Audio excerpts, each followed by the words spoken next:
નમસ્તે બાળમિત્રો, આજે આપણે ધોરણ 5માં પર્યાવરણ એટલે કે આસપાસ વિષય શીખીશું. તો તેમાં પાઠ 1 આપણે શીખીએ. પાઠ 1નું નામ શું આપ્યું છે બાળકો? મજાની ઇન્દ્રિયો. કયો પાઠ આપ્યો છે? પાઠ 1 મજાની ઇન્દ્રિયો. તો આપણે આજે પાઠ 1 વિશે શીખીએ. તો બાળકો, સૌથી પહેલાં તો પાઠ 1નું નામ શું છે? મજાની ઇન્દ્રિયો. તો મજાની ઇન્દ્રિયો, તો આપણે ઇન્દ્રિયો એટલે શું સૌથી પહેલાં તો એ સમજવાનું છે. ઇન્દ્રિયો એટલે શું? તમને સવાલ થતો હશે કે ઇન્દ્રિયો કોને કહેવાય? તો ઇન્દ્રિયો એટલે કે કાન, આંખ, જીભ, નાક, ચામડી, આ બધાને શું કહેવાય છે? ઇન્દ્રિયો કહેવાય છે. શું કહેવાય છે? ઇન્દ્રિયો. તો જુઓ, અહીંયા સૌથી પહેલાં કાન આપ્યા છે. શું આપ્યું છે? કાન. તો કાન આપણે શેના માટે? સાંભળવા માટે વપરાય છે. કાનનો ઉપયોગ આપણે સાંભળવા માટે કરીએ છીએ. પછી બીજી ઇન્દ્રિય છે આંખ. તો આંખ આપણે શેના માટે ઉપયોગ કરીએ છીએ? જોવા માટે. શેના માટે? જોવા માટે. અહીંયા જુઓ, આંખનું ચિત્ર પણ આપ્યું છે. એવી જ રીતે નંબર 3 ઉપર જીભ. તો જીભનો ઉપયોગ ક્યારે થાય છે? તો સ્વાદ પારખવા માટે. કંઈ પણ વસ્તુ આપણે ચાખવી હોય તો આપણે જીભથી તેનો સ્વાદ ઓળખી લઈએ છીએ કે આ તીખું છે, મીઠું છે, ખારું છે, ખાટું છે. એ બધો સ્વાદ આપણે જીભ દ્વારા ઓળખી શકીએ છીએ. તો અહીંયા જીભનું ચિત્ર પણ આપણને આપેલું છે. એવી જ રીતે નંબર 4 નાક. તો નાકનો ઉપયોગ આપણે અહીંયા જે આ નાક છે, દેખાય છે તમને નાકનું ચિત્ર? તો નાકનો ઉપયોગ આપણે ક્યારે લઈએ છીએ? તો સુગંધ લેવા માટે. નાકનો ઉપયોગ ક્યારે કરીએ છીએ? સુગંધ લેવા માટે. આપણે જાત જાતની સુગંધો ઓળખી શકીએ છીએ નાક દ્વારા. એવી જ રીતે નંબર 5 ચામડી. નંબર 5 ઉપર શું આપ્યું છે? ચામડી. તો ચામડી છે, તે ચામડી આપણે ક્યારે કરીએ છીએ?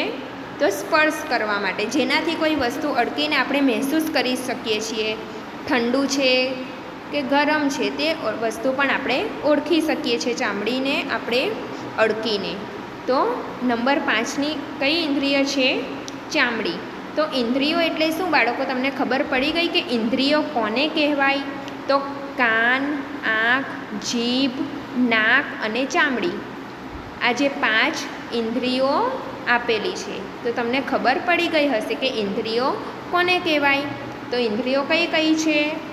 તો કાન, આંખ, જીભ, નાક અને ચામડી. તો ચલો બાળકો, હવે આપણે પાઠ 1 મજાની ઇન્દ્રિયો વિશે જોઈએ. પાઠ 1 મજાની ઇન્દ્રિયો. શું તમારી સાથે ક્યારે આવું બન્યું છે?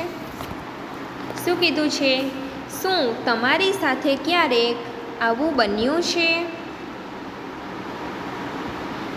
તમે ખુલ્લા મેદાનમાં જમતા હોવ, કાગડો ઉડીને નીચે આવે અને તમારી રોટલી લઈને જતો રહે. શું બાળકો, તમે ખુલ્લા મેદાનમાં જમવા માટે કે નાસ્તો કરવા માટે બેસેલા હોય, જમવા માટે તમે જમતા હોય અને કાગડો ઝાડ ઉપર હોય અને ઉડતો કાગડો આવે અને તમારી ડીશમાંથી તમારી પૂરી લઈને જતો રહે. એવું તમારી સાથે કોઈ દિવસ બન્યું છે બાળકો? એવી જ રીતે આપણે બીજી વસ્તુ જોઈએ.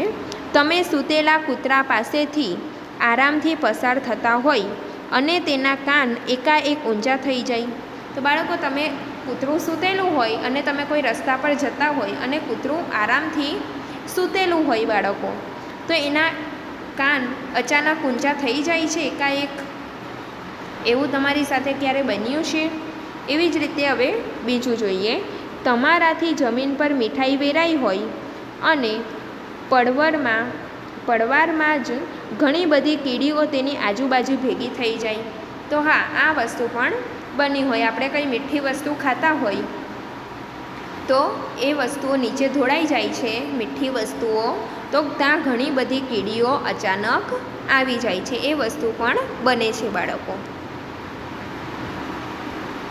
આવું શા માટે બન્યું? વિચારો અને કહો. તો બાળકો આ વસ્તુઓ મેં તમને કીધી, કાગડાની, કૂતરાની અને આ મીઠાઈ વેરાય છે ત્યારે કીડીઓ અચાનક ભેગી થઈ જાય છે. તો આવી વસ્તુ શા માટે બને છે તે અહીંયા કીધું છે બાળકો. પ્રાણીઓને પણ જુદી જુદી ઇન્દ્રિયો હોય છે બાળકો. આપણને જેવી રીતે ઇન્દ્રિયો હોય છે, કાન, આંખ, જીભ, નાક, ચામડી, એવી રીતે આ પ્રાણીઓ છે તેમને પણ અલગ અલગ ઇન્દ્રિયો હોય છે. તેઓ જોઈ શકે છે, સાંભળી શકે છે, સ્વાદ, ગંધ અને લાગણી અનુભવી શકે છે.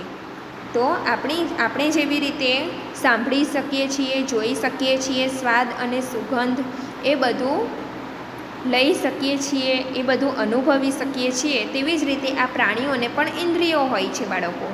તો એ લોકો પણ આવી રીતે આપણી જેમ સાંભળી પણ શકે છે, જોઈ પણ શકે છે, સ્વાદ અને સુગંધ અને લાગણી પણ અનુભવી શકે છે આપણી રીતે. ઘણા પ્રાણીઓ તેમના ખોરાકને ખૂબ જ દૂરથી જોઈ શકે છે. ઘણા પ્રાણીઓ કેવા હોય છે, એકદમ દૂર તેમનો ખોરાક પડેલો હોય તો પણ તે લોકો એકદમ દૂરથી જોઈ પણ શકે છે.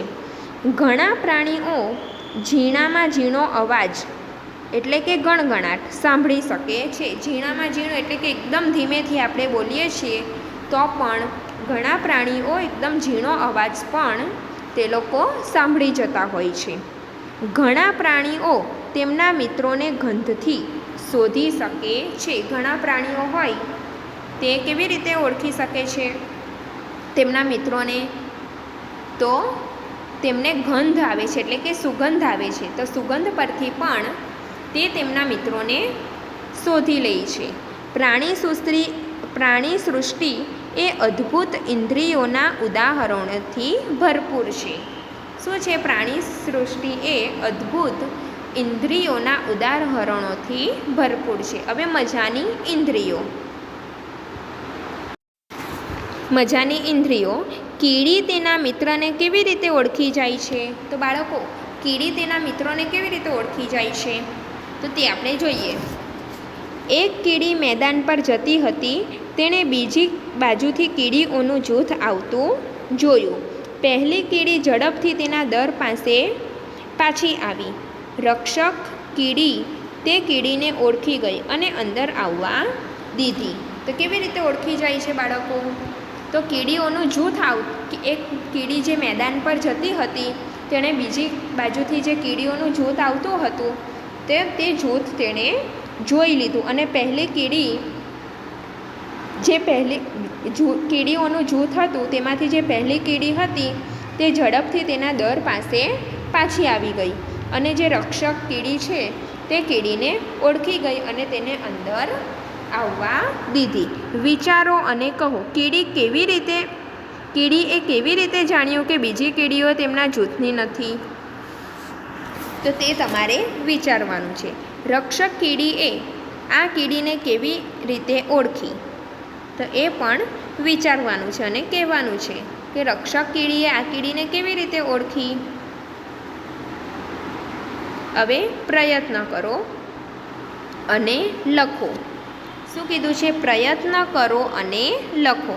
થોડી ખાંડ, ગોળ અથવા કોઈ પણ મીઠાઈ જમીન પર નાખો. કીડીઓ આવે ત્યાં સુધી રાહ જુઓ.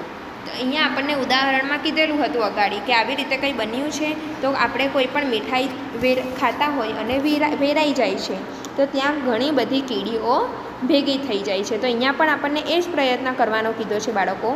થોડી ખાંડ, ગોળ અથવા કોઈ પણ મીઠાઈ. તો આ ત્રણ વસ્તુ ખાંડ, ગોળ અને મીઠાઈ એ મીઠી જ આવે છે તો આપણે જમીન પર થોડી નાખવાની છે અને કીડીઓ આવે છે કે નથી આવતી તેની રાહ જોવાની છે બાળકો.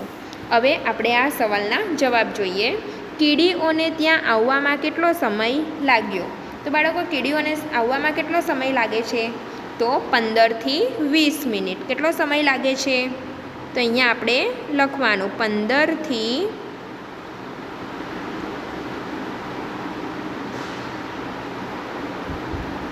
20 મિનિટ.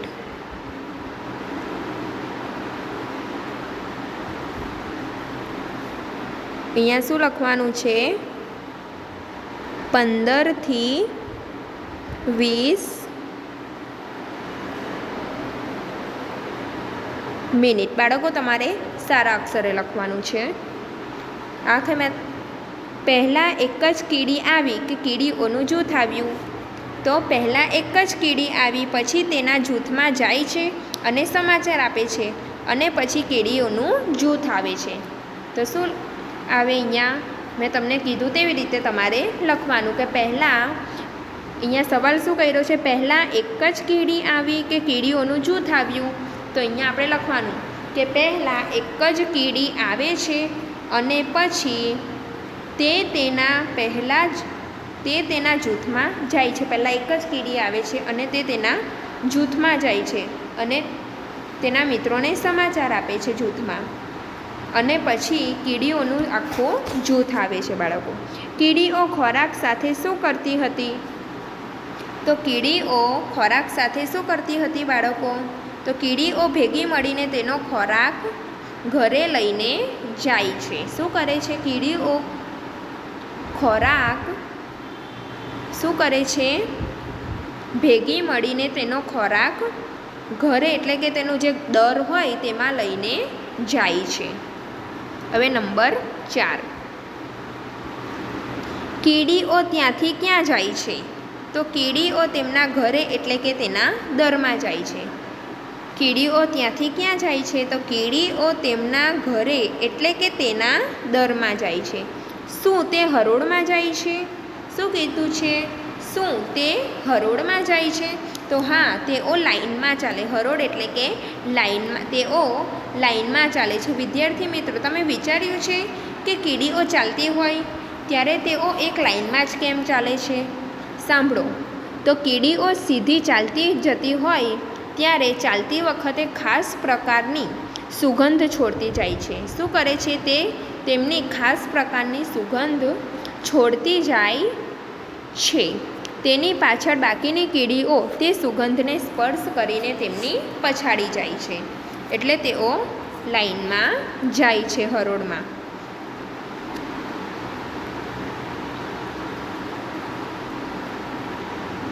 તો ચલો બાળકો, આ 5 સવાલના જવાબ છે તે તમારે તમારી જે આસપાસની પર્યાવરણની જે નોટબુક છે તેમાં તમારે આ 5 સવાલના જવાબ જાતે લખવાના છે. મેં જવાબ કઈ દીધા છે તે પ્રમાણે તમારે 5 સવાલના જવાબ હોમવર્કમાં લખવાના છે તમારી નોટબુકની અંદર. બાળકો, હવે આપણે બીજા વિડીયોમાં મળીશું. Bye bye.